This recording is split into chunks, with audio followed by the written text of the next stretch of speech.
Pay scale এবং সরকারি কর্মকর্তা কর্মচারীদের প্রজাতন্ত্রের যারা হাল ধরে রেখেছেন, যারা নিরবিচ্ছিন্নভাবে সেবা দিয়ে যাচ্ছেন, তাদের বিষয়ে কিন্তু বর্তমান গণতান্ত্রিক সরকার অত্যন্ত ইতিবাচকভাবে এগিয়ে যাচ্ছেন। বিগত ইন্টারিম সরকার প্রতিটা জায়গায় সংস্কারের নামে সকল মানুষকে ধোঁকা দিয়েছে। পে স্কেল আন্দোলন, আমরা তো 2019 সাল থেকে পে স্কেল আন্দোলন করে যাচ্ছিলাম। এরপরে আপনারা হয়তো দেখেছেন গত ইন্টারিম সরকারের আমলে পে কমিশন নামে একটি কমিশন গঠন করা হয়েছে এবং কতটা নাটকীয়ভাবে রাষ্ট্রের প্রজাতন্ত্রের যারা কর্মকর্তা কর্মচারী, সবচেয়ে বিশাল জনগোষ্ঠী যারা রাষ্ট্রকে সেবা দিয়ে আসছে, এই দেখেন বিগত ইন্টারিম সরকার প্রতিটা জায়গায় সংস্কারের নামে সকল মানুষকে ধোঁকা দিয়েছে। এবং আমি এই পে স্কেল যে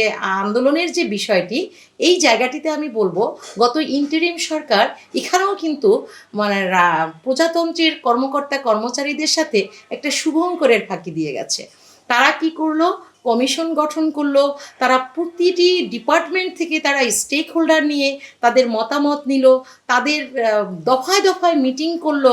তো আমার কথা হচ্ছে, কোটি কোটি টাকা ব্যয় করে শীতাতাপ নিয়ন্ত্রিত রুমে বসে আপনারা পে কমিশন গঠন করলেন, সংস্কারের পথ দেখালেন, রাষ্ট্রের প্রজাতন্ত্রের কর্মকর্তা কর্মচারীদের স্বপ্ন দেখালেন। পাশাপাশি আপনারা যখন শেষ দিকে নির্বাচনের আগ মুহূর্তে আপনারা সুস্পষ্টভাবে নাটকীয়ভাবে বোঝালেন যে আসলে আপনারা কিছুই করে যাচ্ছেন না, পরবর্তী সরকারের উপরে আপনারা পুরো দায়টা চাপিয়ে যাচ্ছেন। তখন কিন্তু আবার প্রজাতন্ত্রের কর্মকর্তা কর্মচারীরা আবার জলকামানের সামনে দাঁড়ালো।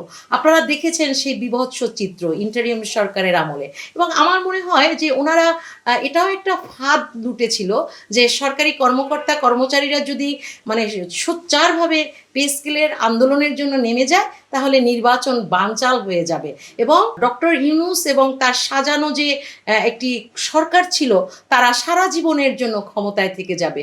কিন্তু রাষ্ট্রের প্রজাতন্ত্রের কর্মকর্তা কর্মচারীরা ওই মুহূর্তে বুঝেছিল যে এটা একটা সাজানো ফাঁদ এবং সেই ফাঁদ থেকে কিন্তু আমরা মুহূর্তেই সেই আন্দোলন ত্যাগ করে কিন্তু আমরা যে যার যার বাড়িতে চলে যাই। কিন্তু সেখানে কিন্তু অনেক কর্মকর্তা কর্মচারী আহত হয়, অনেকে এখনও কিন্তু মৃত্যুর সাথে পাঞ্জা লড়ছে, এরকম কয়েকজন আছেন। এই উদ্ভূত পরিস্থিতিতে বর্তমান যে গণতান্ত্রিক সরকার, তিনি কিন্তু অত্যন্ত ইতিবাচকভাবে পে স্কেল এবং সরকারি কর্মকর্তা কর্মচারীদের প্রজাতন্ত্রের যারা হাল ধরে রেখেছেন, যারা নিরবিচ্ছিন্নভাবে সেবা দিয়ে যাচ্ছেন, তাদের বিষয়ে কিন্তু বর্তমান গণতান্ত্রিক সরকার অত্যন্ত ইতিবাচকভাবে এগিয়ে যাচ্ছেন।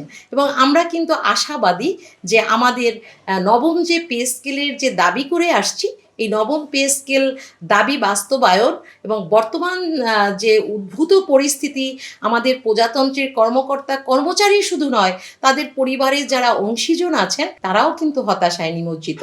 আমি বর্তমান সরকারের যিনি প্রধান, জনাব মাননীয় প্রধানমন্ত্রী জনাব তারেক রহমান সাহেবের কাছে বলবো যে আপনি রাষ্ট্রের প্রজাতন্ত্রের কর্মকর্তা কর্মচারীদের দিকে অবশ্যই চোখ তুলে তাকাবেন, তাদের মুখে হাসি ফোটাবেন এবং সুন্দর একটি পে স্কেল বাস্তবায়ন করে আপনি জাতিকে প্রমাণ করে দিবেন যে আপনি এই মুহূর্তে আমাদের প্রজাতন্ত্রের জন্য যে হতাশার জায়গা, সেটি কাটিয়ে উঠবার জন্য আপনার ভূমিকা অনস্বীকার্য।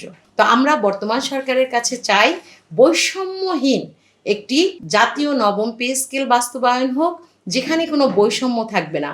যেমন আমরা কিন্তু বিগত সময়ে যখন পে কমিশন গঠন সংস্কারের নামে যে কমিটি হলো, সেখানে কিন্তু আমরা দাবি জানিয়ে আসছিলাম যে 1:4 আমাদের দেয়া হোক এবং সেখানে আমরা চেয়েছি 35,000 থেকে 1,40,000 টাকা।